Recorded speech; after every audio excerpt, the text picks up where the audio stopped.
session at the 19th IRSA Conference 2024, held in Ambon, Maluku, 15 until 16 of July 2024. Our special session today bring the topic exploring the impact of LCR, local content requirement, or TKDN in Indonesia on economy and equality and climate change. LCR policies have been implemented in Indonesia as early as the 50s. After 1998 crisis, the LCR policies were removed to follow IMF bailout reform. However, these policies returned in the 21st century and become a requirement for firms intending to participate within the government procurement. Reintroduction of these policies aim to capturing domestic value added by promoting industrial development and hopefully can generate higher economic growth. It is also hoped to provide better protection from external shocks. Despite these positive arguments, there are some drawbacks. Few research papers claim that LCR generates short-term gains and an unequal distributional impact, where the producer gain and consumer loss. This special session want to explore the implementation of LCR policy in Indonesia by providing an overview of the LCR policy and its impact on growth, welfare, and equality. The LCR issue will be discussed both at the global and local level, starting from a macro perspective and then moving to a micro perspective. This session is being broadcast live on the IBER YouTube channel, and I hope that who following online will enjoy as much as we do here in person. Okay, to open the session, we will have an opening address by Dr. Hatip Basri, known as Pak Dede.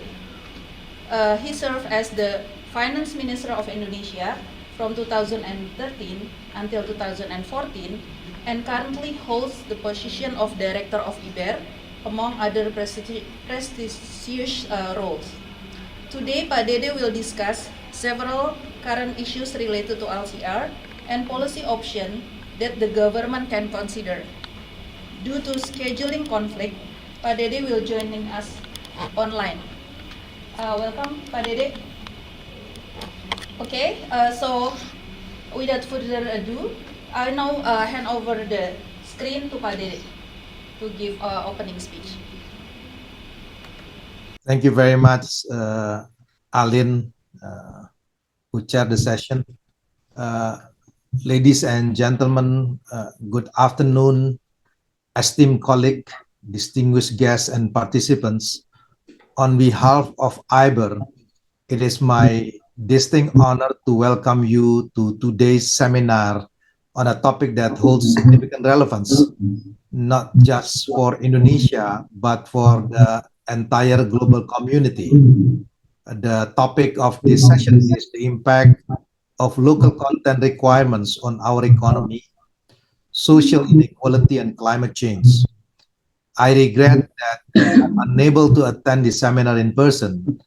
However, I'm confident that we will all greatly benefit from today's discussion with the presence of this esteemed group of experts, including no less than my international trade guru when I did my undergraduate at FAUI, Professor Mari Pangestu, and also panelists, Dr. Yesi Fadila, Ibu Michelle Limenta, Muhammad Zeki Yasin, and the moderator, Dr. Alin Haimatu Sadiah. As we gather here today, we are at a pivotal moment in our nation history. Indonesia, with its vibrant culture, abundant natural resources, and dynamic population, stands at the crossroad of the economic development, social progress, and environmental stewardship. Our collective challenge is to navigate these interconnected realms in a way that fosters sustainable growth, equity, and resilience against the growing threat of climate change. As Alin mentioned in her remarks, Local content requirement, as many of you are aware, are policies designed to encourage domestic production by requiring that a certain percentage of goods or services used in a project be sourced locally. These policies are intended to boost local industries, create jobs, and reduce dependency on foreign imports. However, their implementation is not without complexities and far-reaching consequences. Today, we will explore the multifaceted impacts of this requirement on the three critical areas. Firstly, on the economic impact. Local content requirements can stimulate domestic industries, enhance technological capabilities, and drive innovation. However, they can also pose challenges such as increased production costs, potential inefficiencies, and the risk of trade disputes. So our discussion today will delve into how this policy can be balanced to maximize economic benefit while mitigating adverse effect. Secondly, on social inequality, as we strive for economic development, we must remain vigilant about the distributional impact of our policies. Local content requirement can either bridge gaps or widen them, depending on their design and implementation. So it is crucial to examine how these policies affect different segments of the population, particularly the most vulnerable, and to ensure that the benefits growth are equitably shared. Lastly, but not least, about the climate change. Indonesia is on the front lines of the global climate crisis. Our rich biodiversity and extensive coastline make us particularly vulnerable to climate change impact. Therefore, it is imperative to assess how local content requirements align with our environmental objective. Can these policies be leveraged to promote sustainable practices, reduce carbon footprints, and support the transition to a green economy? Those are big questions to be addressed. Throughout today's seminar, we will hear from a diverse group of experts who brings a wealth of knowledge and experience to this discussion. Their insights will help us better understand the intricate dynamics at play and guide us towards policies and that are not only economically sound, but also socially inclusive and environmentally sustainable.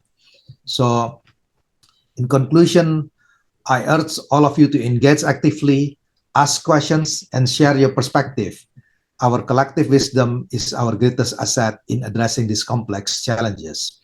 Let us work together to forge a path that leads to a prosperous, equitable, and sustainable future for Indonesia and beyond.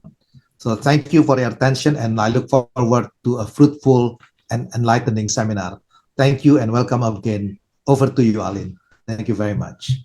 So for the first speaker, we have Professor Mari Elka Pangestu.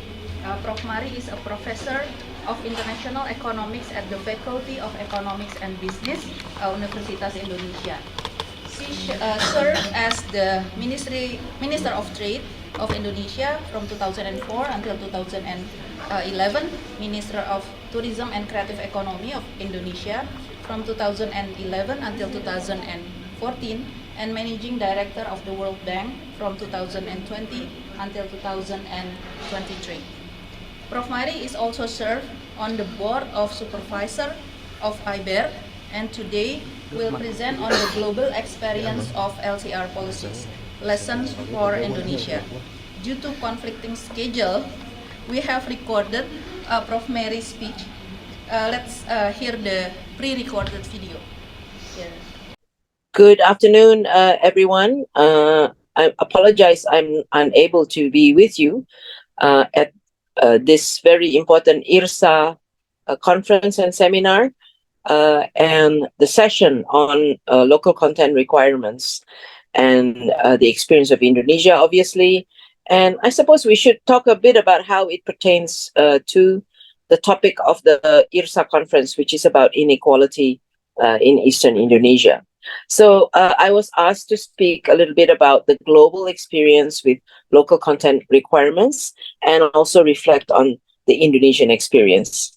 Now, obviously, local content requirements is not something new. we will hear probably later in some of the papers that will be presented in this session, how local content requirements dates back historically, even before the Orde Baru in the beginning of the Sukarno period under guided democracy. There was a lot of local content requirements, but in the post Sukarno era, in the Orde Baru era, as part, and this was not just Indonesia, many countries, as part of the import substitution industrialization policies of the 1980s, used a lot of local content requirements with the intention of developing the local industry to substitute away from imports and start producing the goods domestically, starting from assembly and then going into the backward linkages of the components and the inputs. And Indonesia at that time focused on automotive and electronics back in the early 70s till about the mid 80s, well, going into the 90s actually. They had very specific targets for how much automotive or electronics should be produced with local content. And you started by prohibiting the import of completely built up goods that will force the first step of the localization, which is the assembly, and then going into how much local content you need to have in the assembly. Of course, the intention was to increase domestic production, substitute away from imports, and increase value added. There was also at some point local content requirements for milk, with the intention of while you can import milk powder, for every amount of milk powder you imported, you had to absorb a domestic amount of usually fresh milk. So there were also requirements like that in the agriculture sector. Now, if you ask the question, how successful was that import substitution local content requirement policies of the 70s and 80s? I would say that a lot of studies have been done on this. I think Pak Tekianwi was one of the ones who concluded that for the others, it was not so successful, except for motorcycles, where maybe because of the volume, maybe because the technology was more standardized compared to automotive, it was much easier to localize. So I would say the success story there was the motor vehicles. In motor vehicles was the motorcycles, but for the others, with some exception for motor vehicles, with a dominant Japanese multinational Toyota in cooperation with Astra at the time, they did develop a lot of backward linkages, but not all the way, say, to the engine. Electronics, I think we did not succeed because one of the requirements was actually on the employment side, that we did not want automation. And so back in the 70s, a lot of the semiconductors left Indonesia. So we didn't really get deep into the electronics on the semiconductor side, but on the appliances side, to some extent, there was a success. But what happened was that when we joined the WTO, we had to eliminate the those local content requirements, because it was part of the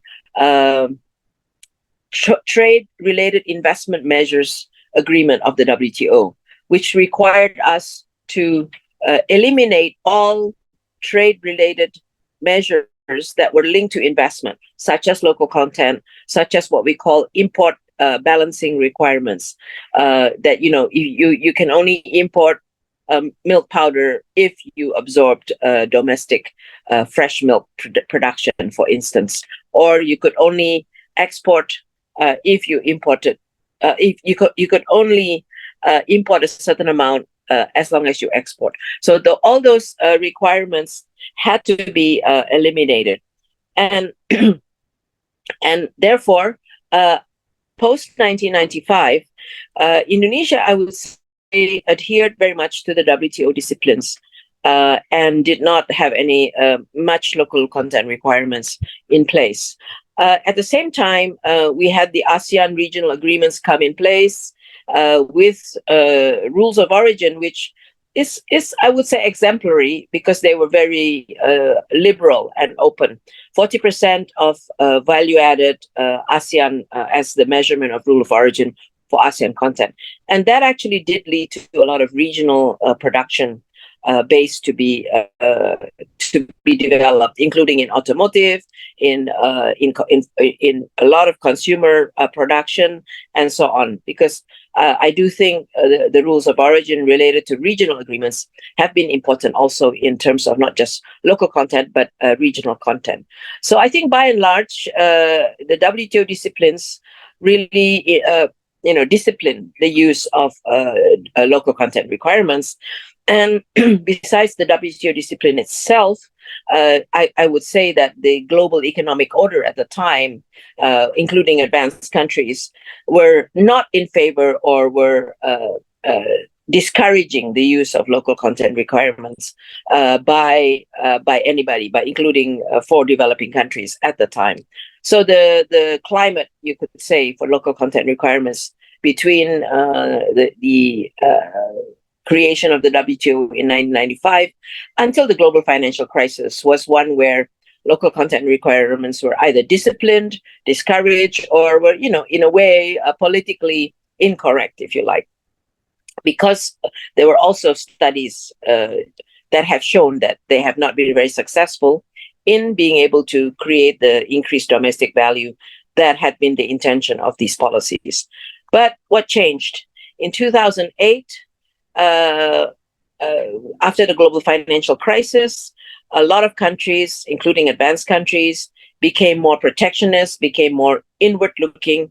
And by 2016, which is when President Trump came into office, the whole WTO and multilateral discipline was also much, much weakened. So I would say that starting 2008 onwards, and especially 2013, 14, 15 onwards, we have seen an increase in the use of local content requirements, including by developed countries. So in terms of Indonesia, we introduced the 2009 mining law, which had already introduced the notion of export restrictions, which are considered as local content requirements, because you are prohibiting the export of raw minerals to encourage not just to encourage, but to make it mandatory for downstreaming and smeltering to be the investment. To be the next step for mineral mining concessions. So if they did not invest in smelters, at some point there was a deadline at the time of 2014. They would no longer be allowed to export the mineral ores, right? So it is a local content requirement requiring downstreaming, or you could say increasing from the raw material to increased processing to be done locally, instead of exporting raw material and the raw material is being processed in another country. So what happened was, at the same, let's just also, besides Indonesia, have the Chinese experience. So China became a member of the WTO in 2001. So they had to also eliminate the specific mandatory targets of local content requirements, but they actually replaced it with opaque requirements that still required a local procurement and production. And then they went into the Made in China 2025 more recently, and even more recently, they are now pushing for more advanced technologies to be introduced, to be produced in China, because of all the geopolitical tensions and decoupling that China has not been able to access semiconductor, the most advanced semiconductor technologies, and so on. So that's kind of just as an example of how, despite the WTO disciplines, countries did continue with local content requirements. Now, to come back to Indonesia, basically around 2009, Indonesia resumed with increased use of domestic production program again. in bahasa it's peningkatan penggunaan produk dalam negeri. But it was not really done at least in 2009. It was done in a way which used government procurement, that any government procurement by state and state-owned enterprises had to prioritize domestic producers and suppliers. So this included also services, and there was a whole measurement done by the Ministry of Industry of which sectors had already achieved what percentage of local content, and therefore required the state as well as state-owned enterprises to procure domestically. And there was an unwritten rule that as long as the import price was only 15% more than the local price, then you should procure locally. And this did not violate the WTO, our WTO commitments, because we were not a signatory to the GPA, or the Government Procurement Agreement. So we were still allowed to impose local content requirements, if you like, in government procurement. And then in 2013, there was also mandatory requirements for oil and gas industries to procure domestic products for their inputs as well as services.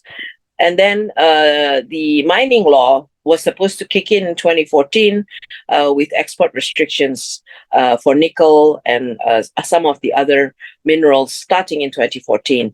But this was delayed until 2019. But by 2019, you had seen a lot of investments in smelters.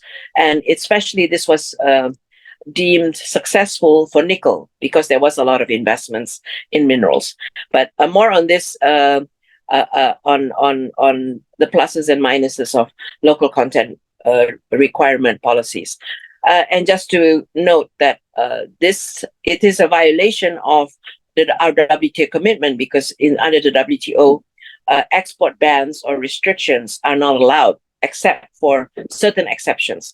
And we have been challenged, and there is a case by the EU on the export ban for mining for nickel ore.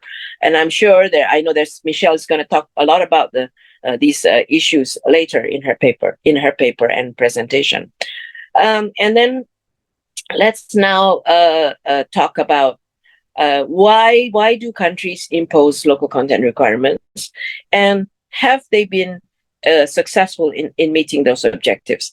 And then I'll try to conclude with some forward-looking thoughts.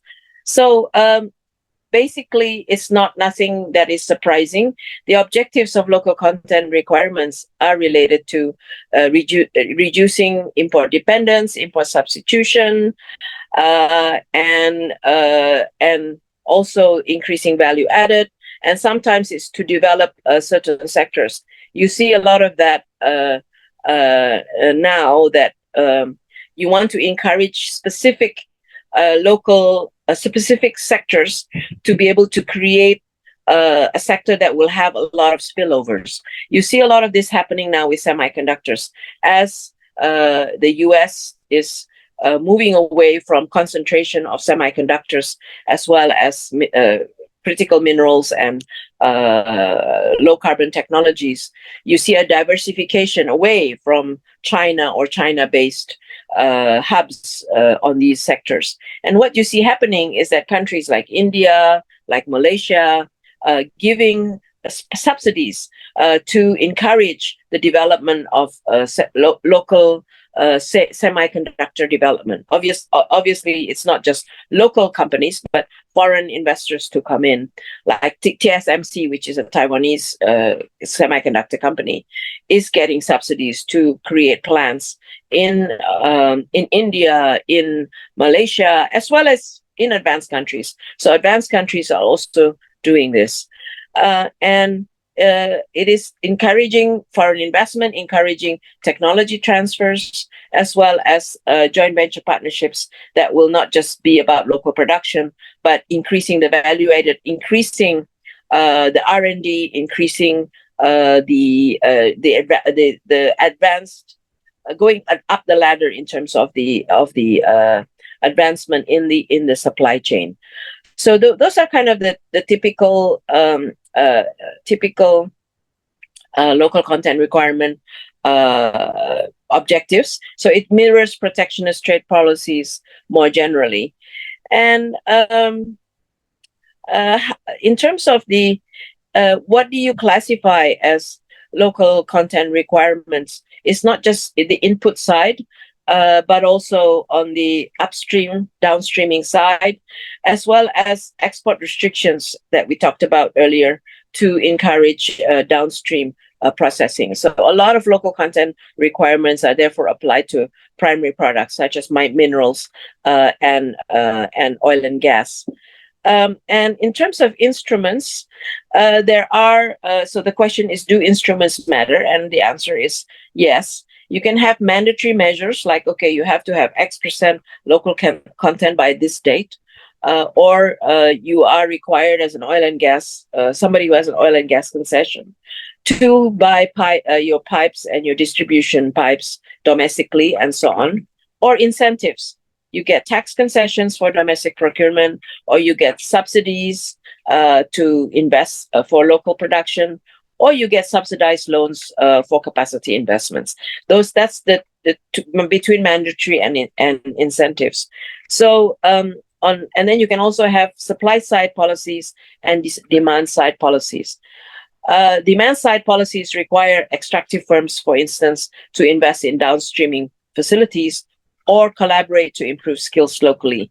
And it is intended to promote backward linkages between mining and their suppliers, preferences for local suppliers of inputs, and downstreaming with restriction of raw materials for exports, as well as domestic market obligations, such as what we have in Indonesia for coal, and to some extent also for palm oil.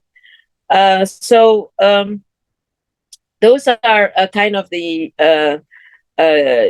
instruments and what we tend to think about as local content requirements. What has been the experience of all these local content requirements?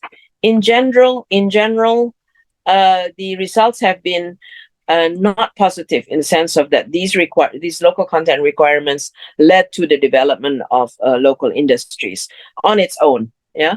And the reason is very simple, that the local content requirements distorts the decision of the investor as well as the producer to procure from the most efficient, most competitive, and internationally competitive, because you are talking about also export-oriented firms, from the lowest cost producer and the highest quality.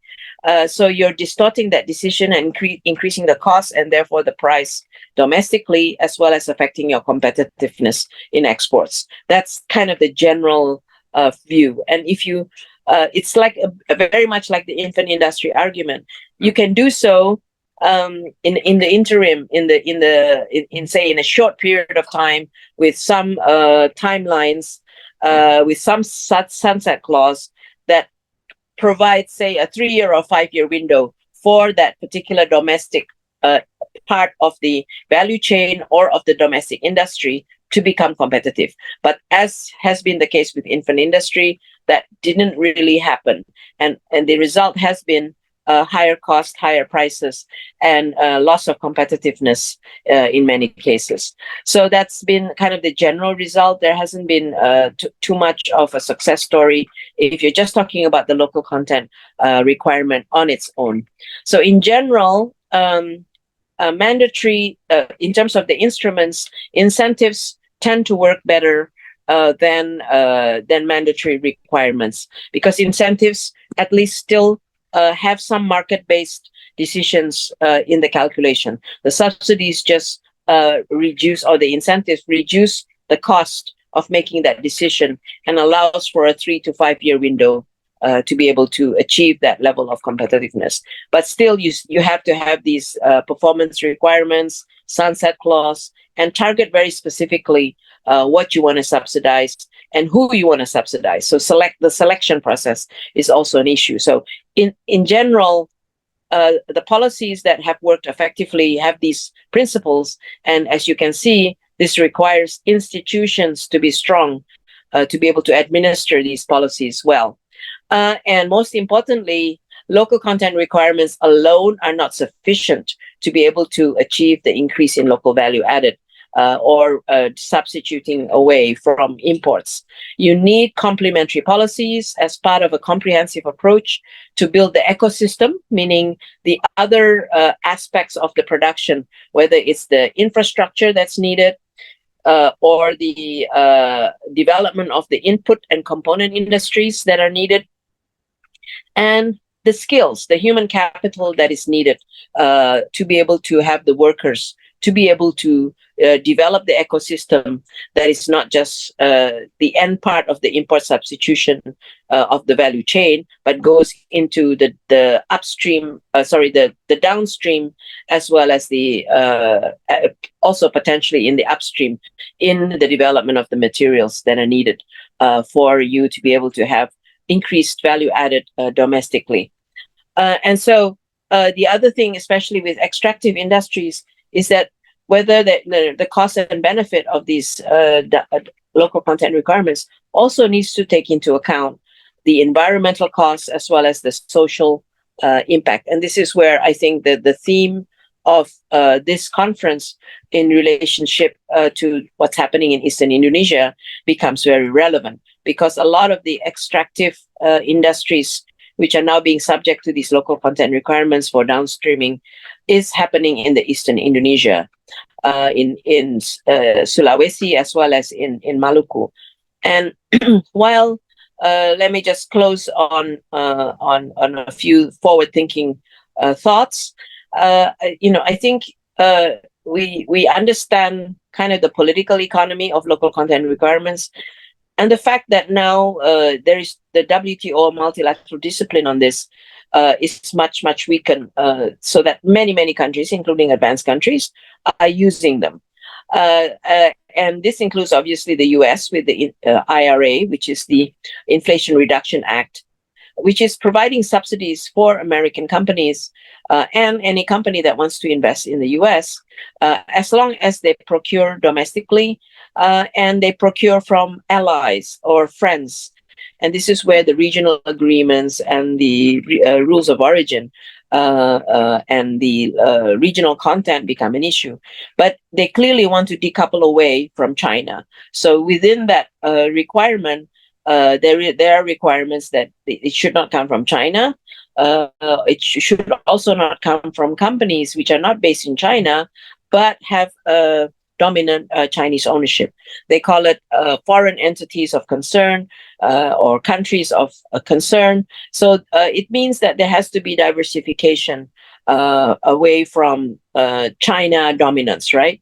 And this is where I do think, in terms of how Indonesia should perceive this as an opportunity, if we do want to attract the diversification of investments, whether it's in the processing of the critical minerals into batteries, electric vehicles, or any of the low carbon technologies, we have to do a couple of things. One is, of course, to ensure the enabling environment for investments. Second, we have to make sure that we develop the infrastructure and the ecosystem that will allow deepening of these supply chains. For instance, if you do want to make batteries or electric vehicles or even attract data centers, you do need clean energy to power these investments. So then it leads you into the question of how are we going to be able to achieve energy transition will be very important as part of the ecosystem. Third is to make sure that the environmental costs are being addressed, and that we are not doing extraction at the cost of the environment or at the cost of local livelihoods, whether it's the fishermen who get the waters being affected by pollution or other aspects of either social or ecological impact from these investments. And this will be a very important topic for the inequality question of Eastern Indonesia. So how do we make sure that the spillovers locally, especially in the more remote and underdeveloped areas, do happen with these policies. And finally, on the regional side, I do think we need to really think about how our regional agreements, whether it's the Regional Comprehensive Economic Partnership of East Asia, or whether within ASEAN itself, or ASEAN plus one with dialogue partners, or with our FTAs with Japan, with Korea, with Australia, we can develop regional supply chains with regional content that will address the geopolitical concerns about dominance of Chinese content. I believe we cannot totally decouple from Chinese content, but we can reduce the Chinese content and increase the other regional content, which may or may not satisfy what the US is going to require in terms of regional content or local content a la US, or regional content a la friends and ally shoring. But in any case, this will address some of the issues either facing the US, and of course, we do not know. There's a big uncertainty about what the US policy will look like after the elections, whether under Trump, how is it going to differ? We think it's going to be very different compared to Biden, for instance. But other than having to serve the US market, there's the European market and our own very big regional market where we can really develop the regional supply chains. So I think we need to go back and make sure that when we are doing the local content policies, we are aware that it can't just be local content policies on its own.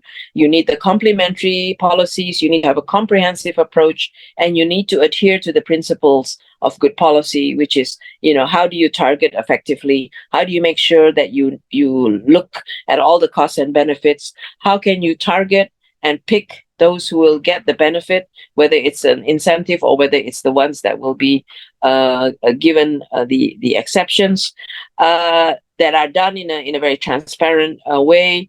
And there, I think, should be a sunset clause and performance requirements related to any of these mandatory requirements or incentives. And we should continue to review and keep track and monitor all these impacts. So that's all from me. I apologize that I'm actually speaking from Labuan Bajo on a boat, and I'm hoping that this recording will work to reach you for your session later. So I wish you all the success for this IRSA and IBER session, and hope to hear many good inputs coming back from this session. Thank you so much. Okay, so ini bisa nggak tampil ya? Yang ini judulnya mana? Okay. So today I'm going to present the unintended impacts of local content requirements on trade and firm performance in Indonesia. It actually based on the book that the postcard already put on your seats. This is the book. So I'm basically just summarize the two chapters, the two last chapters written by the chapter 7 by me and David. If you miss it, David already presented it yesterday. The detail is on him. Luckily, he's here, so he can answer all of your questions. And the last chapters is by Ibu Lily and Rui Zhang. And luckily, because unfortunately Ibu Lily cannot come here, but you can email her, of course, for your questions. So I'm just presenting. Thank you again. And how do I just say next? Next. Okay, next, please. As mentioned a lot by Pak Khatib and Ibu Mari, that we are facing increasing usage of LCRs, and also the global fragmentation of value chain raises the proportion of foreign content in produced goods. Ibu Mari also mentioned about ROOs, and policymakers encourage the use of local factors and inputs to boost local production and employment, and also politicians for sure. And the growing implementation of local the LCRs mandated minimum level of domestically produced inputs in production or value added. The common objectives, as mentioned by Ibu Mari, is the economic development, job creation, domestic industry support, and many others. Next, please. There are fundamentally LCRs distort the allocation of resources, as mentioned also by Ibu Mari, within the economy, resulting in various impacts in multi-dimension on trade, on productivity, on employment, etc. And the implication of local and regional content requirements have been examined theoretically and also empirically by many economists. One of them is by Grossman. In a seminal in 1981, he found that LCR increased the cost of domestic sourcing, which in turn raises the retail prices of the final goods. Then the LCR can simultaneously increase and decrease demand for that domestic inputs, making its ambiguous effect. While in general, the economic literature indicates that LCR tends to have negative effect. Next, please. So Indonesia has been and still imply the LCRs, implementing the LCRs, and among the heaviest employer of the LCRs, and then it's also highest among the BRICS countries since 2008, which vary in terms of sectors ranging from manufacturing, pharmaceutical, utilities and infrastructure, upstream oil and gas, and services. However, the impacts of LCR's implementation in Indonesia is still remain under study, and also lack of existing studies using the observational trade data, which it brings us to the my next topic. Yeah. The first case study, so I'll present two case studies. The first case study is the effects of local content requirements on trade. Next, please.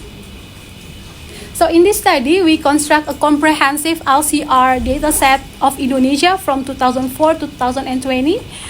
We identify all Indonesian regulations that include LCRs during that period that had been or still are in place. For each LCR, we map the affected product in HS code level, and then identify the date of implementation and revoke for if it happens. And we end up with 16 regulatory documents that include the LCRs, affecting like around 8% of all products. And then we estimate the dynamic effects of being exposed to LCR on trade flows of affected products. So we look on the impact on the trade flow, the export, the import, both in volume and in values. So we examine the implementation up to maximum 5 years after the implementation, but we only examine the LCRs with backward consequences and excluding the services sector. And we use the ID estimation and even study following the Chesmart and the Houghfield. I can't even spell it. 2022. Next, please. So the data. First one, the LCR database is from our compilation. As I explained before, we assign binary LCR treatment variable 10, and information on whether each product is subject to LCR and in which year. And then we also combine the trade data from the Ministry of Trade for the import, export value and volume in the 8-digit HS level in 2012 to the HS code for 2012 for the duration of 2004 to 2020. So we also have the top 3 trading partners for each product and each year for each product. So we also include the control variable that are the basic gravity model and tariff, also any linkage of the LCR sectors with the sources or many sources of database, and we calculate from many sources. Next, please. So this is the list of the LCR regulations, the 16 regulation with the products affected from each regulation, and also the starting implementation date of each regulations. Next, please. So this is our empirical strategy. Our main interest is that the sigma, the formulation after the sigma, I cannot point out, but this is the event study dummies and time indicators equal to 1 if product I is E years away at year T from its initial LCR treatment. So the dependent one is the Y, the export import, and then we also include, of course, the some controls and also product fixed effect and year fixed effect. So this is the event study. Next, please. So to be quick, LCRs, we found that LCRs are positively associated with Indonesia's import. So rather than decrease import or import substitution, it tends to increase imports. So especially we can see the result on the third and fourth year after the implementation. Next, please. And it's notable on the high-tech products compared to the medium and low products. Next, please. So, and also RCRs are negatively correlated with Indonesia's export volume.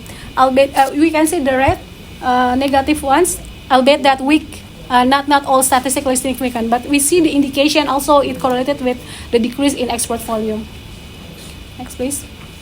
And we also using the Indonesia's input-output tables. We analyze the share of output from each industry used as input by others under the LCRs to determine the linked LCR sectors variable, indicating high linkage if the value is at the 60th percentile or the low linkage otherwise.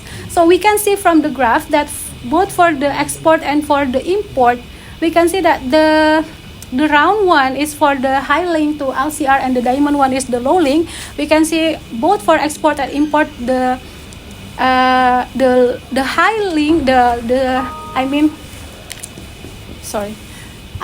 square the circle one is always under the diamond one. So lower export and lower import for the high if a product is high with high link to the LCR, it experiences lower export and lower imports. So to conclude, LCRs are positively associated with Indonesia's import and negatively associated with exports. They can redirect domestic resources towards the meeting LCR requirements. So it's factor allocation diverting from international trade. This study uses, however, our study just used the binary LCR. We overlook the varying degrees of restrictiveness of the LCR itself, and we also only focus on the products within the HS code system. But despite this limitation, we believe that this study underscores that while LCRs may offer some benefit, they often come with the expense of trade, that policymakers should really think about this trade-off carefully. Next, please. Sorry, the conclusion. Yeah. Okay, we can go to the next. So this is the second case study. So this is the quantifying the impact of local content requirements by Ibu Lili and Rui Sang.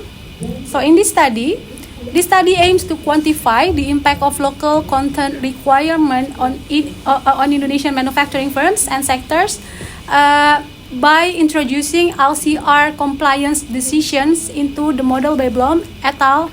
2018. It calibrates the initial equilibrium to the Indonesian economy prior to the LCR introduction in 2012 and analyzes the impact through a quantitative exercise. It focuses only on the Ministry of Energy and Mineral Resources number 15, year 2013, which targets the upstream oil and gas sector, which is dominated by the government. It mandates firms to prioritize domestic products and inputs, sets minimum local content percentage for procurement in oil and gas projects, and offers price preferences to compliant firms while imposing non-compliance fees on others.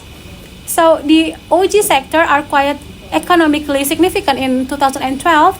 The upstream oil and gas sector accounted for 8.3% of gross output, almost 12% of the value added, and 4.5% of intermediate input spending, while only 1% of employment.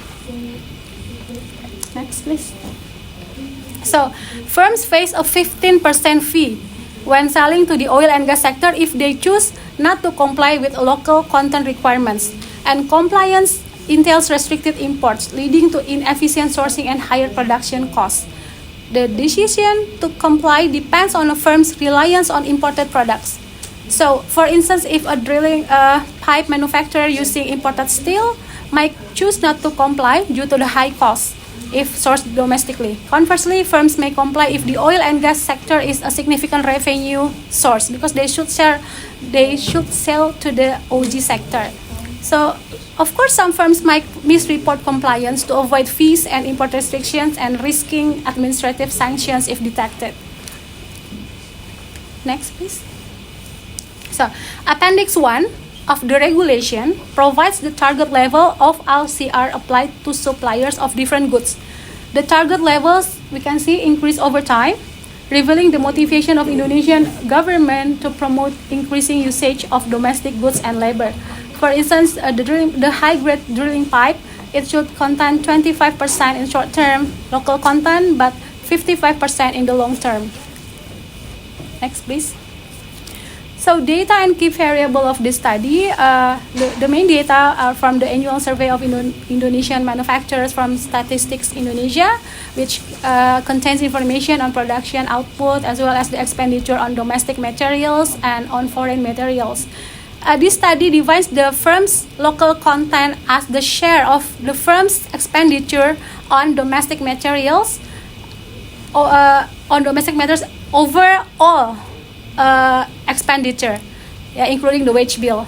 So there are a lot of formula I put on the appendix, but I won't go through to all the formula and in the modeling. Next, please. Okay, this is in 2012. Among the around 21,000 manufacturing firms, this is the data. The average local content is around 91.3%. So on average, manufacturing firms spends about 91% of its production costs on Indonesian produced goods and Indonesian workers. Among these firms, only 21.5% are importers of inputs. You see on the lowest part. And we find that only 6.7% of firms' local content is lower than their corresponding LCR. If we plot the table, the column 4 against column 2, we can see that in the figure that the downward sloping relationship suggests that in sectors with lower average local content, more firms may be constrained by the LCR, and vice versa, because the share of firms relying on foreign inputs are larger. That's why more constrained by the LCR. Next, please. If we see the distribution, importers tends to have higher market shares than the non-importers. It's consistent with the Antras et al. 2017 and Blom et al. 2018. And the market shares of importers with local content lower than their LCR are slightly larger than those of other importers. So, and for the right diagram, we can see that certain importers begin to comply with the LCR by increasing their local content. And the compliance seems to become more common over time. That 2014 higher than 2012. Next, please. So the modeling aimed to quantify the impacts of LCRs on firm behavior and aggregate economic outcome, which firms must decide whether to comply with LCRs or pay a non-compliance fee. Compliance incurs a cost penalty, of course, because of higher costs, while non-compliance involves a 15% and ad valorem fee when selling the upstream oil and gas sector. Consequently, firm-level profit functions vary based on their compliance choices. It's interesting to go through the model on the appendix. Next, please. And they also use a calibration. The study utilized Indonesian manufacturing survey data and also the World Input-Output table to calibrate the non-manufacturing sectors. But I think this is also caveat. Due to the absence of firm-level data, the study assumes identical firms across agriculture, oil and gas, and service sectors, with sector-specific sales to the oil and gas industry calibrated using the WIOT data. And next, the quantitative results. So after the calibration, we see the quantitative results. Okay, this is on firm-level compliance decisions. There are three groups of firms after the LCR imposition. First, the non-binding firms that find the LCR constraint to be non-binding. So just ignore. The second one, the compliers that find the LCR constraint binding and decide to comply with the regulation. And third one, the non-compliers that also find the LCR constraint binding but decide not to comply with the regulation. The table shows that over 93% of the manufacturing firms find that LCRs to be non-binding. for the remaining 7% that find the LCR to be binding, only about 7% of them choose to comply with the LCR. We can also see that the shares of firms falling into different compliance stages vary by factor, differ by factor. So next, please. This is the firm characteristic by compliers and non-compliers are, on average, much larger than the non-binding firms in terms of market share. LCR-bound firms use imported inputs more intensively than the non-binding firms. And the imposition of the LCR affects all firms by raising their domestic input costs. The average kappa for the non-compliers is 1.24. 1 is just the same, but 1.24 means that complying with LCR would inflate these firms' unit cost by about 24%. And this is seriously undermine their cost of competitiveness. Next, please. So, on the sales to non-OG sectors are almost not affected by the LCR, and they also found that the significant changes and reallocation appears in the sales to the OG sector. Next, please. For the changes in sales, value added, and employment, the average change in firm level sales and value added for all types of firms is generally small. The average change in firm level employment of compliers is 8%. But such an increase is due to compliers' increases in their local content, which also include the labor they hire as part of the LCR. So that's why the employment raised by 8%. But the non-binding firms and non-compliers see very limited average changes in their employment. And the LCR imposition also leads in total sales to the declines, and the lower part, to the declines in total sales, total value added, and total employment in the whole economy. So the aggregate impact is not so good. The effects on the OG sectors are slightly more significant, causing its total OG sales and values added to decrease by 0.5 and 0.4, and its total employment increased but only by 0.1%. Next, please. The increase in local content of compliers is counterbalanced by the small decrease in the local content of more numerous non-binding firms and non-compliers.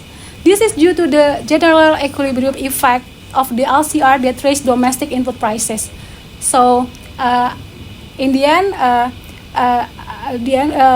it's only the local content is lower.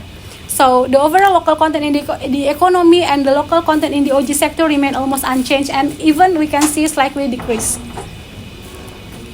And the effects of the LCR,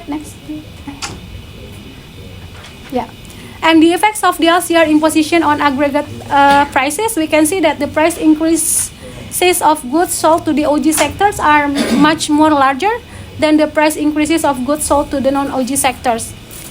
This is mostly due to the non-compliance fees paid by the non-compliers. Next, please. The effects of the LCR imposition on domestic input costs are generally quite small. The oil and gas sector experienced the largest increase, quantifying the impacts of LCRs in its domestic input costs, around almost 0.8%. And the effects on the domestic tradable input costs are generally larger. And the changes in aggregate consumer prices of all goods and tradable goods, as we can see on the lower part, are both about 0.04%. Next, please. Finally, the conclusion. So, the LCR causes substantial responses and reallocation of firm-level sales to the OG sector, but yields only small effects on the aggregate sales, value added, and employment. Although that the LCR imposition induces the average local content of compliers to increase, it also raises the cost of domestic inputs and leads to declines in the local content of the non-binding firms and non-compliers as well, resulting in a slightly lower aggregate local content. So, therefore, an attempt to increase aggregate local content by imposing the LCR may result in unintended consequences. Thank you. That's all for me. And you can also see the book. You can go next, please. Thank you. So, also Ibu Michelle write in this book? No. Thank you.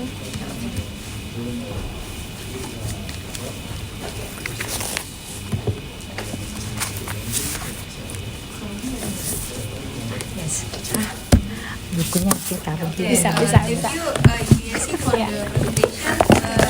Please give applause again. Udah tadi. Thank you. So now we proceed to the third speaker. We have Ibu Michelle Limenta. She is a law lecturer and director of the Center for International Trade and Investment at the Universitas Pelita Harapan, UPH Indonesia. In 2023, Ibu Michelle was selected as Indonesia's representative for the Fulbright U.S. ASEAN Scholarship at Georgetown University, Washington, D.C. Today, Ibu Michelle will present on Indonesia's local requirements within the framework of multilateral trade law. Okay. This topic integrates economics with legal studies. So without further delay, I invite Ibu Michelle. Your time is maximum 15 minutes. I know. I will try to be very short. We'll call it this time is a very tough time to be stay awake. So I will be short. I cross my heart. Thank you again, Chair, for the very kind introduction. Hello everyone. My name is Michelle Limenta. So one thing of many people don't know about me is that I born in here in Ambon. So I'm an Islander. So yeah, so it's such a treat to be back in this beautiful city. My father even born here too, and it's also a real pleasure to participate in the 19 IRSA conference. This is my first time, so I'm also very grateful to be invited to this special event. Thank you to IBER and ERIA for inviting me. So I've been asked to present my slides. That's the title. So Indonesia local content requirements within the framework of multilateral trade law. So it is. So I'm one of the writer or co-authors in that chapter, edited by Bu Lili and Professor Grossman. So, but at the same time, the main theme of this year IRSA conference is about gender inequality and climate change. So the question is how to tie these two themes. So, but I found the three keywords at least to connect them. So first, trade; second, discrimination; and third, LCR itself. Next slide, please. But to begin with, you know, I always tell, well, it's kind of a joke, but not really a joke. But let's begin with trade and gender. So I always complain whenever I have haircuts. Anyone can guess why? Yeah, because I have this boy's haircut, male, but because of my gender, I have to pay female price, which is always higher than male haircut. I don't know why, but please, if anyone knows, tell me why female haircut I have to pay more expensive, even though I always have this boy's haircut. But this is an example of gender-based discrimination related to trade in services. I always say that, although I'm so sorry to my hairstyle, she just like, okay. So I said, this is gender-based discrimination. Why I have to pay higher price than male haircut? I mean, because my gender is female. So for me, trade can and should play more important role in promoting trade in gender. But much discrimination is actually, much discrimination in trade is based on origin. And so just imagine you come into a country to work. You have all the qualifications, you pass all the requirements, you got the visa and things, but then the law says the locals are first to hire. So in your mind it's gonna, this is discrimination. So my illustration is just a very simple example of local content requirement in the sector of labor. So, and many local content requirements actually impose on renewable energy products, which are used to fight climate change. So that's the connection. So, well, in short, we face this gender-based origin-based discrimination like LCR, which is the topic of our discussion today. And one of the multilateral trade system objective is to discriminate discrimination. Or in other words, it said creating trade without discrimination. So, next slides please. So let's talk about LCRs. There's no definition, exact definition what is local content requirements. But in general, it can be understood as policy instruments aimed at supporting and promoting the use of local goods, services, labor by requiring companies or even government agencies to prioritize them as an input. And local content requirements, they are actually a part of this broader set called localization policy. And localization policy can turn into trade barriers when they are used to protect domestic industries at the expenses of foreign competitors. So many localization barriers to trade, they have been around a number of years. So this include, you can see the program, and Bu Mari just mentioned briefly, made in the specific country program or buying local initiative, and they are introduced by various governments. You can see here China, India, and even the US. And since the global financial crisis in 2008, this localization barriers to trade thriving. And the fastest growing of this measure is local content requirements. Next slide, please. So I will very short on this. There's a local content debates. They are on the proponent side. They argue about development, creating jobs, protecting the infant industry. But the other side, the opponent said, hey, this is limit the sources of input, and then it's increasing production costs. In the end, transferring the cost actually higher price to you and me, the consumers. And then in the end, therefore, creating economic inefficiency. I won't argue about this because this is economic. I'm a lawyer, so please skip. Next, please. But despite those debates, they are so popular. They are very popular. Local content requirements, they are popular policy. They are imposed by countries around the globe, including Indonesia. And you see here, Indonesia actually has long performed policy related to these LCRs. In fact, the first case brought against Indonesia in the WTO dispute settlement, the World Trade Organization, was concerned Indonesia LCR on this Timor or automobile industry in 1996. So I believe we are millennials like me, or maybe Generation X, or maybe there's a Gen Z. Well, especially me, millennials, I'm familiar with the Mobile Timor. So you won't find this anymore because we lost the case. But anyway, following to Asia financial crisis in 1998, LCR policy was not really much used. It's becoming less used by Indonesian government due to this major economic reform required by the IMF. But then, Bu Mari mentioned, since it reintroduced in around 2009 with the name TKDN, Tingkat Komponen Dalam Negeri. And this TKDN, like through the process, has been implemented in various strategic sectors, like you can see here, telecommunications, energy, pharmaceuticals, and certain extent retail industry. So in renewable energy, which is the relevant theme of today, so in this renewable energy sector, for example, the regulation, minister regulation, they said that in selecting power plant developers that wanted to supply green energy or green electricity, so under this power grid and cell purchase agreement, PLN, Indonesia state-owned company for electricity, they must prioritize the developer that satisfy the required level of local content value. So that's one of example. Next slide, please.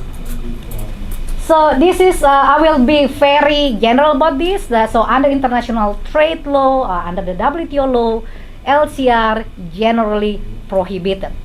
In particular, LCRs involves discriminatory treatment of imported product in favor of domestic products. And then why? I mean, because like I explained before, one of the most fundamental principle in the WTO agreement is about non-discrimination. So trade without discrimination. And it's a binding principle. However, I always say to my students, there's a rule, there's always exceptions. So there's sectors that been exempted. One of the sector is government procurement.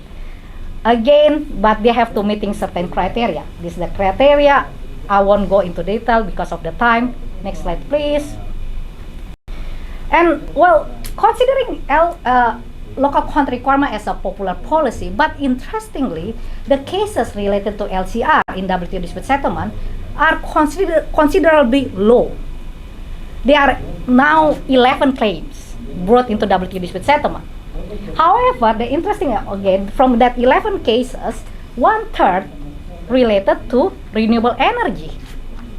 And these three, I put here Canada feed-in tariff, India solar cell, and then US on certain measures relating to renewable energy. These three is actually pretty similar, the background of the case. It's about the government enter into long-term contract or agreements with renewable energy developers or generators to purchase green energy at attractive price. But the eligibility of the developer to be eligible to get this incentive is subject or tied to LCR. So it's mandating the use of locally produced components. And this is then challenged. Next slide, please. And in all these cases, the three cases, WTO panel found LCR discriminatory and inconsistent with the non-discrimination principle or national treatment. So they lost the case. So next. So I promise I'm very quick to conclude. So very quick, the use of LCR is generally prohibited and disciplined by multilateral trade law. So any advantage condition on the use of domestic goods which negatively affect the competition or competitive opportunities of imported goods could be inconsistent with WTO non-discrimination principle. The reason on why WTO prohibits or discipline the LCR because they have trade distortive effects and they provide actually discrimination or give competitive advantage just on the basis of origin, not because of your better products. It's just on the basis of origin. So, and considering then the legal, economic is Bu Mari already described, Yesi already described, there's implication of LCR. So government needs to be careful in designing and implementing the policy and also explore alternative schemes. Bu Mari already mentioned, one of them is subsidy. So industrial policy should not rely largely or just only on LCR. Next slide, please. Like Yesi, I also promote the book, so I don't have much time to go into detail. But if you are interested with the assessment about LCR, there's the book. I encourage you to read this one. It's actually a great book. It's assess LCR from multi-dimensions, including our aspect on WTO law. So, and the good news is open access, meaning you can download for free. So, this concludes my presentation. Thank you, and I look forward for your input. Thank you. Okay, thank you, Ibu Michelle, for your presentation. Finally, we have our last presenters who will present more micro level focus on the company scale. So we have Mas Muhammad Zeki Yasin, a lecturer at the Faculty of Economics, Universitas Jember. Please, Mas Zeki. Okay. Yeah. Mas Zeki holds a Master of Science in Applied Economics and Data Analysis from the University of Essex, United Kingdom. Today, Pak Zeki will present on Bridge the Gap, does large firm escalate smaller firms' productivity? and what its implication for LCR policies in Indonesia. Okay, Pak Zeki, the floor is yours. 15 minutes. Okay, Assalamualaikum warahmatullahi wabarakatuh. Good afternoon, ladies and gentlemen. Thank you for great opportunity for me to present my paper. But first, let me deliver my disclaimer before I present my paper, because everyone, the presenter before have already delivered about like the macro perspective, as well as how the policy for LCR has been implemented, but my paper here is not directly talking about this. So, but in the end, I would like to deliver some of the implication regarding the result of my paper here. Right, my paper entitled "Bridge the Gap: Does Large Firm Escalate Smaller Firms' Productivity?" And my name is Zeki Yasin, and my co-author, Dr. Regina Niken Wilantari, and I'm from Department of Economics, University of Jember. Next.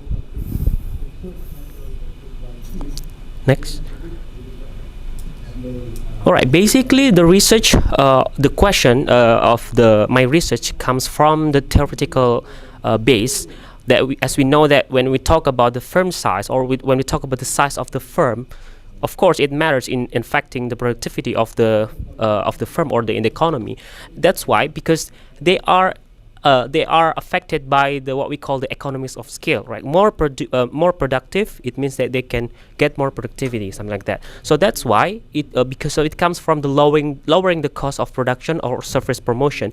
Imagine that if the firm only produce 3 output compared with those who produce like more than 1,000, of course, it will like the price or the cost per product will be less for the firm that produce more, something like that. But the question comes up in my research here is like whether the large firm can bring spillover to the firm that are smaller. That's the main question that I am to bring up in my paper. And then not many studies have already examined this research question. Then, therefore, my co-author and I aim to fill this gap by identifying the productivity spillover from the presence of the large firm, right? So let's talk about the hypothesis development that I'm already arranged before. Basically, the theory that we bring here is like the theory of international spillovers. As far as we know that when we talk about spillover, it associates with what we call the foreign direct investment, right? Foreign direct investment in the form of multinational companies has already been, delivered that, yeah, they will bring the know-how, the advanced technology, or even like sophisticated knowledge, something like that. But the question here is like whether this FDI really bring the benefit for the firm, because there are ambiguous results from the prior studies.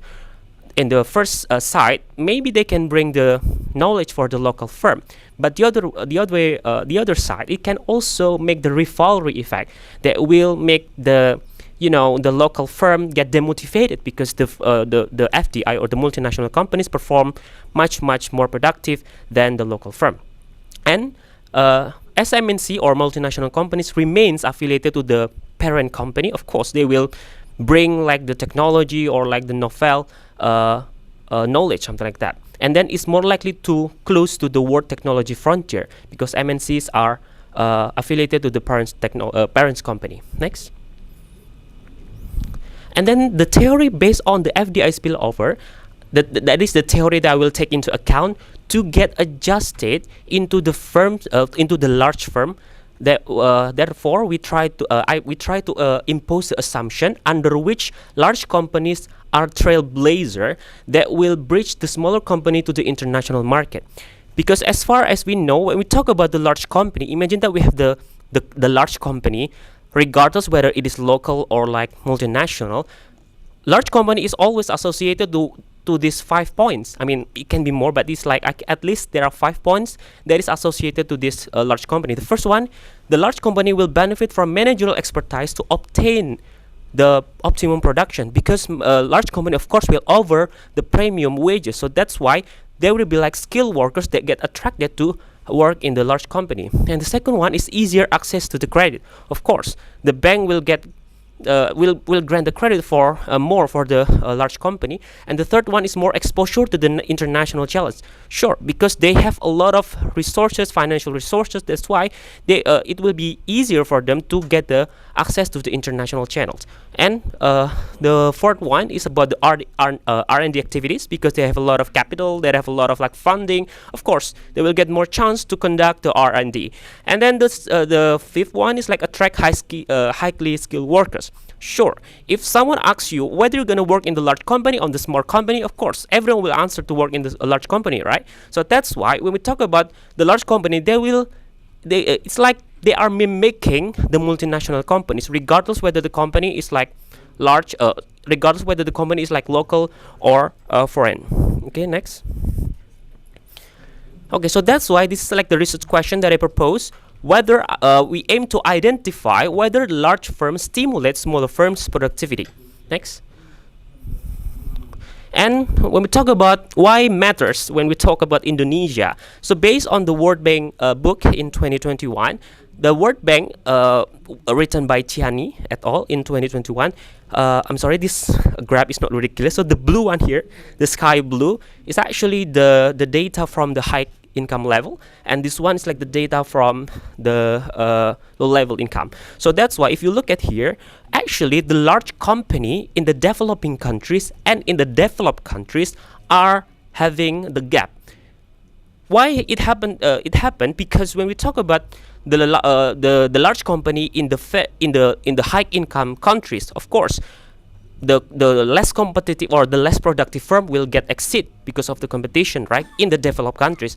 But the reality is totally different when we talk about the competition in the developing countries. The firm that are less productive can still or remain survive because the distortion of the market, something like that. So that's why if you look at here, there is like significant gap of total factor productivity between the high income level countries and the low income level countries. Next. So that's why our study actually contribute to the literature in the productivity spillover from the large firm. So we do not only talk about the FDI spillover or whatever, but we talk about the spillover that occur because of the existence of the large firm. And then the second one is like we aim to examining firm size spillover from the both spatial and the sectoral horizon. So when we talk about the spillover, imagine if I live, or imagine if there is like a, for example, food subsector, there will be like spillover within the sectoral. And if there is any firm in the similar province, they will be also bring the spillover within the province. So this is the point that I aim to bear in my paper. Next. Right. Next. So this is basically like the data set that I employ here. I'm using the annual firm level data set using the statistic industry from 2008 to 2015 by Statistik Indonesia or BPS. And then the proxy that I'm using here is based on the proxy from Javorcik. I'm sorry, it's supposed to be 2008. And then from Franco Sasidaran from 2010 for the case of export spillover. So basically I'm using this, I'm sorry, this is a bit messed up. Yeah. So there are two spillover indicators that I'm considering here. The first one is the sectoral spillover, which is the ratio between the total output of the large companies divided by the total output of the all firms within the sector. So I take the two-digit sector based on the KBLI in the BBS dataset. And then this one is the size spillover, which is taken from the total output of the large company divided by total output for all within the province. So this is the two proxy that I'm considering based on what the Javorcik and the Franco Sasidaran have already employed. Next. And then I also consider about the control variable, which is the dummy for firms, and then dummy for export, imported material intensity, wages level representing the absorptive capacity, as well as the sectoral stare, which is like the standard control variable when we examine about the total factor productivity determinants. Next. Right, this is like a variable measurement tabulation. Next. And this is like the number of observation because we actually employ the unbalanced panel data set. So there are variations of the number of the firms in each year. Next.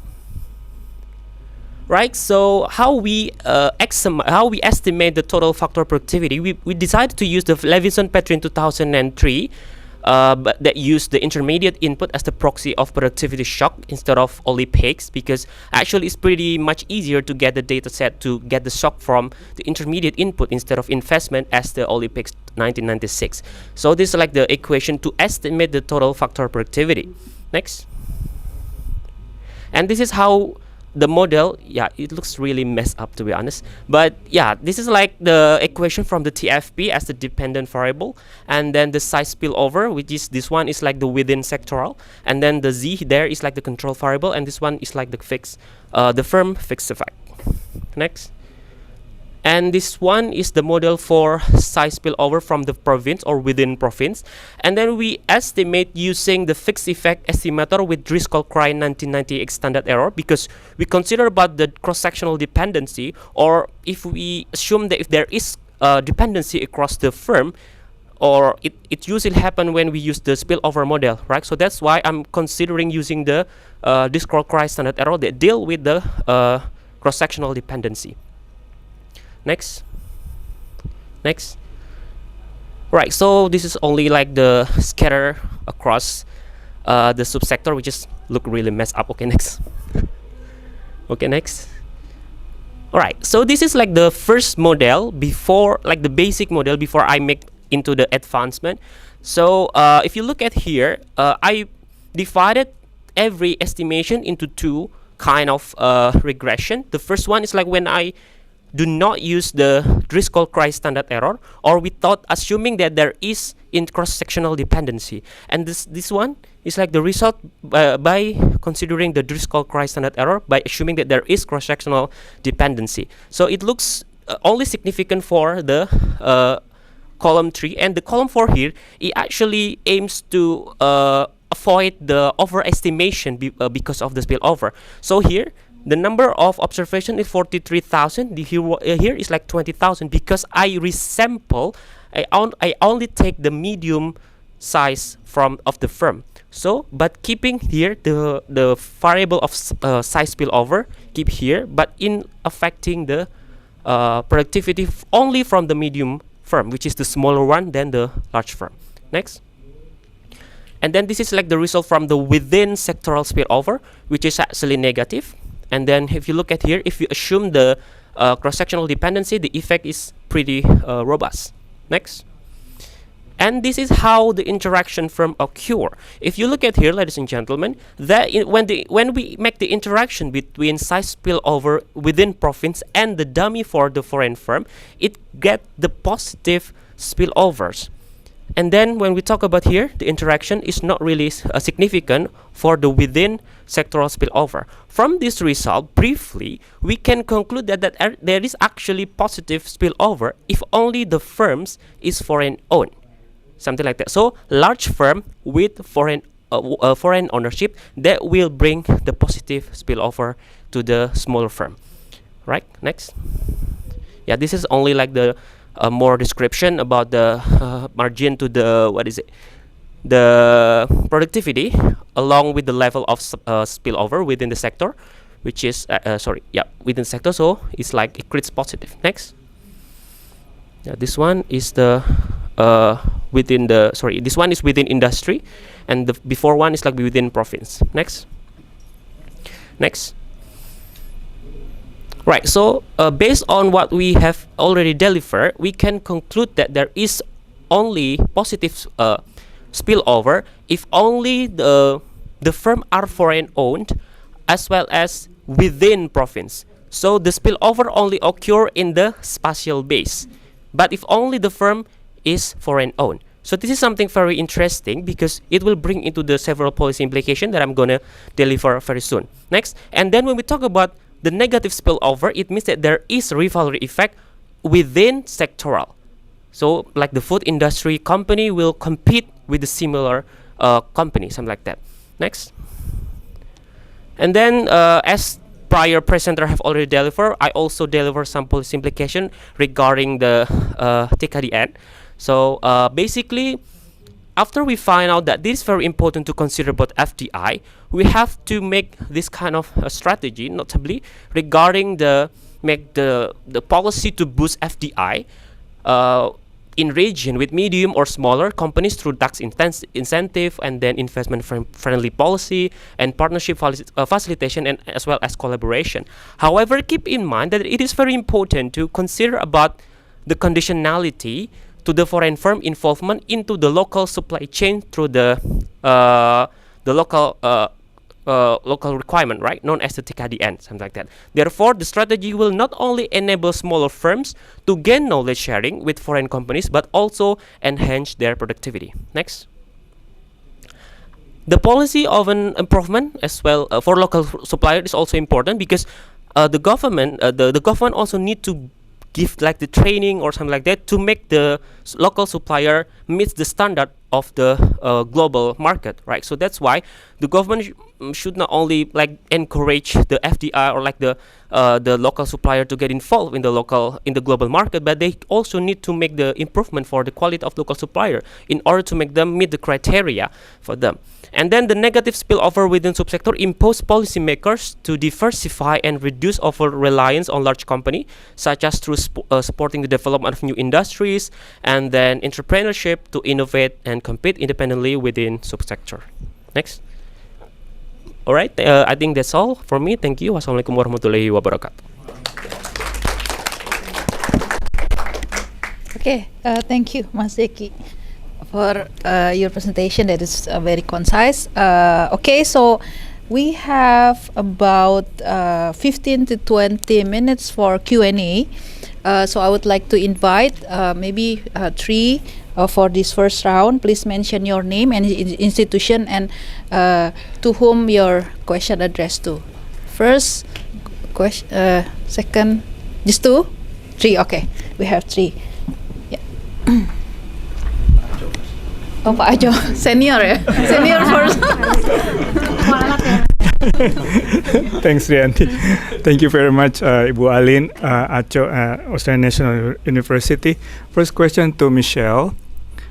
With the WTO being so weak at the moment, thanks to the US blocking of appellate body appointment, do you expect to see more or less LCRs put in place in the near future? Because even in Indonesia, I think some policymakers, they don't even care with WTO, right? If you see the prevalence of LCR's policy, it keeps increasing. So the government, they just do it and they go to WTO when they need it, but when they want to put LCR policies in place, they just do it right away seemingly without addressing some consequences with WTO. A quick question to Yesi. I was intrigued by your finding that the more LCRs in place, the higher the import you have, right? Can you explain again the mechanics of that findings? Thank you. I think we just collect the question first ya. Tolong diingat-ingat. You want to answer first? I think because it will be too much, no? No, it's okay. Okay. Oh yeah.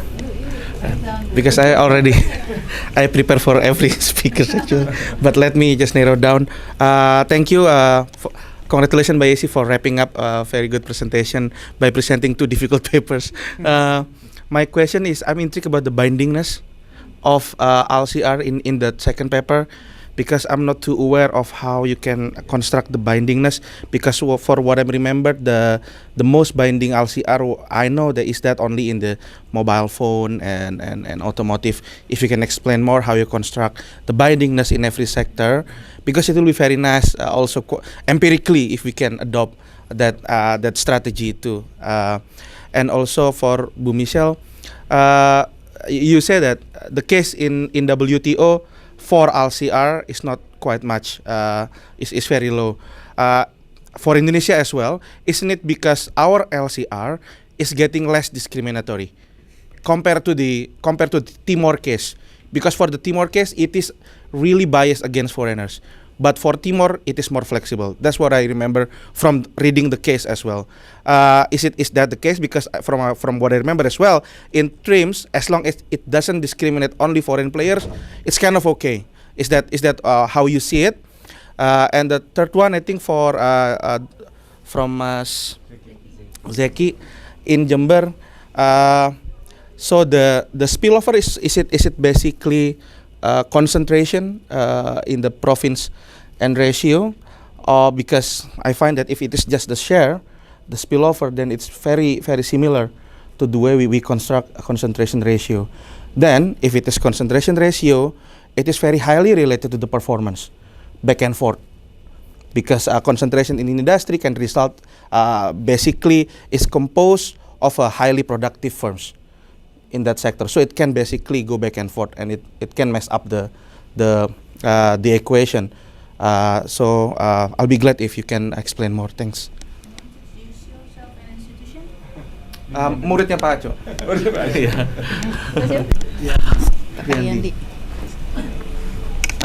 Yeah, so I'm going to follow up Riyadi question related to this spillover index. So if you just look at the cross section, if n number of firm is the same across province, I can understand that you got a bigger spillover. That means that the medium enterprise are having a bigger output. So then the bigger the spillover is showing that the influence. But when n across province are different, that make me worry that those because of n. And then if we go through a period of time, n is also changed even across province, even within province. So what you see is that an influence of the large firm toward the whole economy, but it is just firm in and out. Yeah. So how you handle that? And I agree with Riyadi, especially when n is small, then you got big endogeneity issue. Yeah, particularly when n is small. But when n is big, yeah, probably quite okay. The FDI conclusion, it's also not so clear to me how you're going to do it. If you only put in the index is only the FDI large firm, then what happened with the large domestic firm? They are still in the economy, but you just ignore it, which is then creating an issue as well. That's so exactly more precise on those things. Okay, thank you Pak Budi. I will give the opportunity to Mbak Yesi first, Bu Michelle and Mas Eki. Okay, first I think from Pak Aca, yeah. Thank you, Pak Aca, for your question. I think why it's the import increase, Pak. We find it actually it's not really strong, but especially on the third and fourth year after the implementation, and after we differentiate between the high tech and the low tech, we also find that it's more notable in the high tech products. So we argue in our paper that it may take a considerable amount of time for the high tech imports to be able to be replaced by the domestic products. Probably later David will add to this, but I mean as we know also from the next chapter, from the other chapter, as our limitation is we only have 1 and 0, right, on LCR. We don't have the stringency, so we don't also know whether it's binding or not binding, and whether it imply any fee, non-compliance fee. So if there are no compliance fee, such firm I think will choose not to comply. So that's why I think the import is still increasing, Pak. But the other paper, yeah, can they identify which one is binding, which one is the other paper is only limited to the oil and gas sector. okay. Okay. Yeah, Good. because Thanks. based on the regulations. Pak. Okay. Yeah, thank you. And probably next time we'll see the difference due to the stringency of the LCRs. And for Mas Riandi's question, of course, how binding is that? In the ministry regulation, there are two things. There are incentives, but also punishment, kind of that. If you comply, you can have like kind of incentive from the oil and gas sector, that you sell those to the oil and gas sector. But if you don't comply, you can get 15% of non-compliance fee. That's the binding economically. So the 15%. So firm choose whether to comply with, of course, with the cost penalty because of the higher cost of the inputs from the domestic, or to pay that compliance fee. So it depends on your profit functions, of course, whether you choose to comply or not to comply. We have the appendix detail in the appendix for the model. Yeah. So just to optimize your profit, right? That's the binding. Is that clear enough for the binding? How binding is it? Because it. Yeah. Okay. Thank you. Oh, kayaknya suara saya lumayan besar. So I think for swimming. Oh, all right. Okay. So apparently economists put very tough questions. Well, I might just like addressing both questions together. So, yeah, Pak Aco, senior. Thanks for the question, as Mas Riandi. So, you clearly pointed out the WTO dispute settlement now has a problem, especially at the appellate body level.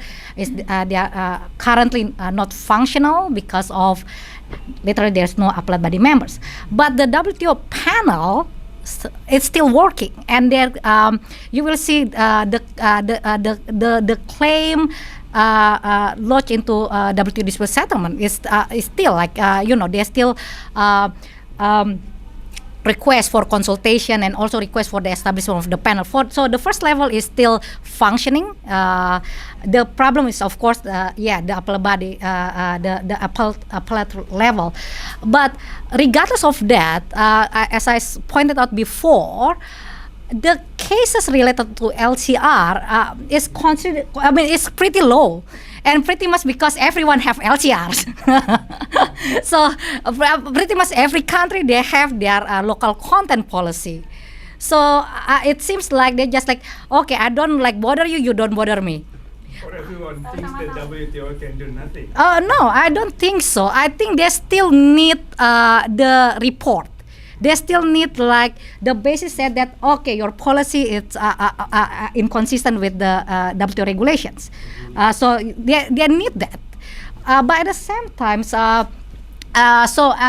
if you go see my slides, also probably they also wait. For example, the case of this India solar panel and the U.S. renewable energy. So what happened is the U.S. challenged India solar panel measures on this local content, and the U.S. won. What year was that? That's 2016, I think, or before that. But what happened then? India back challenged the U.S. That's renewable energy, and India won.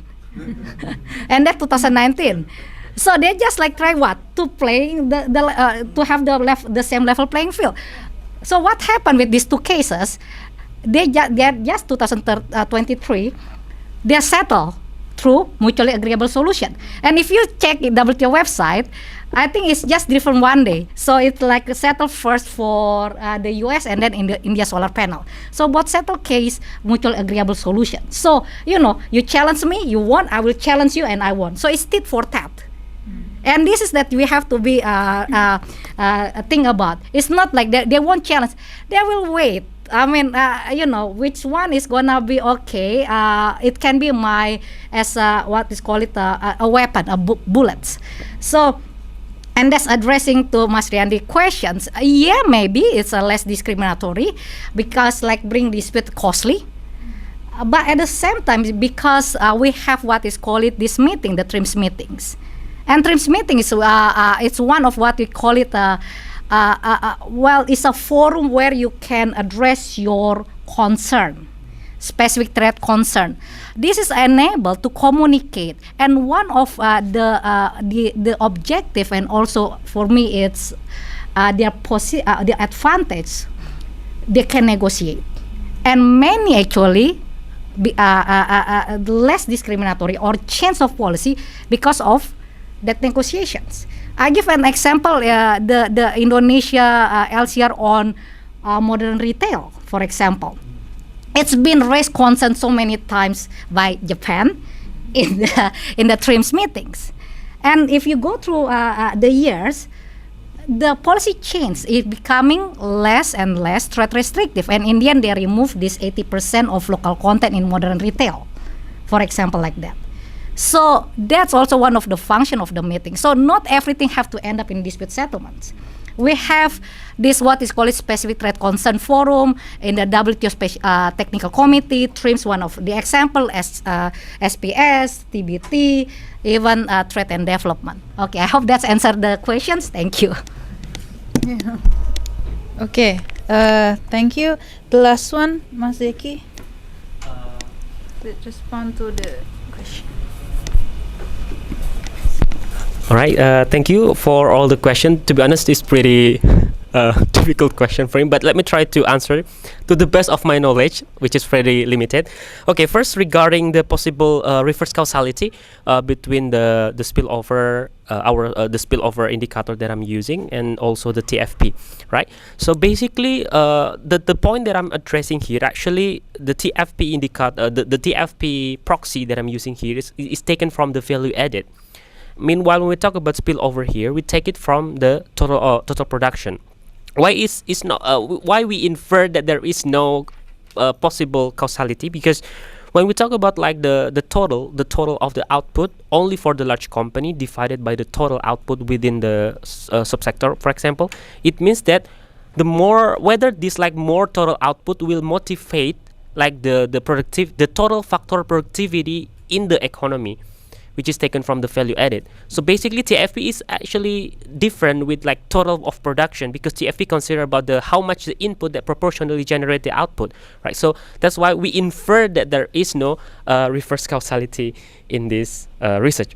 And then the second one is about from Professor Budi regarding the number of the firms that may matter in terms of the spillover. Actually,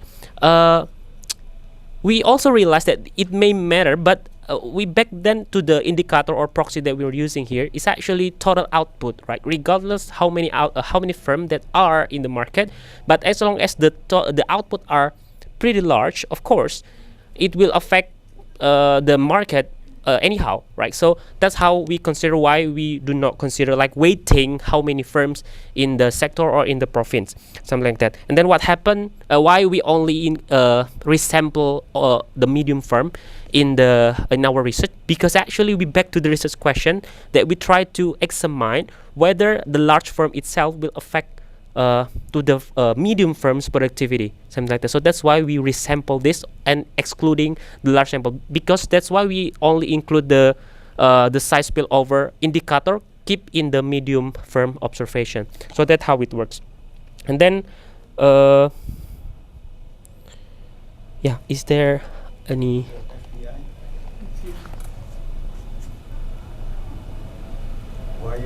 how you come up with the conclusion that only FDI large firm? I see. Okay, thank you. The thing is, based on the research that we have done, basically FDI are brought by the parent company with the technology, like sophisticated technology.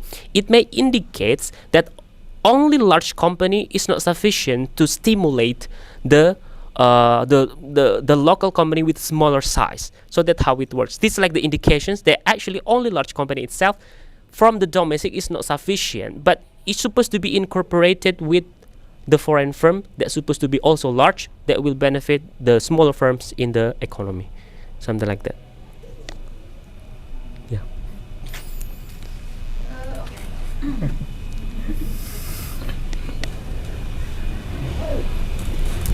Yeah, I think we can finish this session. I won't open question and answer again because we have the final agenda of taking photo together. So it will take like about 5 minutes.